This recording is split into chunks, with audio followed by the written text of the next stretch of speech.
വിനയാദര സേവന പാത.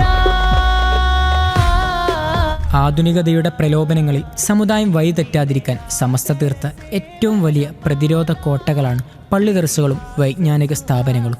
മുസ്ലിം കൈരളിയുടെ സാംസ്കാരിക തനിമയും ആദർശ വിശുദ്ധിയും തലമുറകളിലേക്ക് പകർന്നു നൽകുന്ന അക്ഷരമുറ്റങ്ങളാണിവ. പള്ളി ദർസുകളുടെ പവിത്രമായ പാരമ്പര്യം കാത്തു സൂക്ഷിക്കുന്നതോടൊപ്പം തന്നെ ഭൗതിക കലാലയങ്ങളെ ആത്മീയതയുടെ പരിമളം കൊണ്ട് ശുദ്ധീകരിക്കാൻ സമസ്തക്ക് കീഴിലുള്ള ഉന്നത കലാലയങ്ങൾക്ക് സാധിക്കുന്നു. സദാചാരബോധമുള്ള പണ്ഡിത പ്രതിഭകളെ വാർത്തെടുക്കുന്ന ഈ വിജ്ഞാന കേന്ദ്രങ്ങൾ സമസ്തയുടെ ഏറ്റവും വലിയ കരുത്തും ഇസ്ലാമിക പ്രബോധനത്തിൻ്റെ ജ്വലിക്കുന്ന അടയാളങ്ങളുമാണ്. സമസ്ത കേരള ജംഇയ്യത്തുൽ ഉലമ 100ാം വാർഷിക അന്താരാഷ്ട്ര മഹാസമ്മേളനം 2026 ഫെബ്രുവരി 4, 5, 6, 7, 8 ദിവസങ്ങളിൽ കുണിയയിൽ പ്രത്യേകം സജ്ജമാക്കിയ വരക്കൽ മുല്ലക്കോയ തങ്ങൾ നഗറിൽ പ്രൗഢമാകുമ്പോൾ നിങ്ങളുടെ സ്നേഹ സാന്നിധ്യത്തെ ക്ഷണിക്കുന്നു.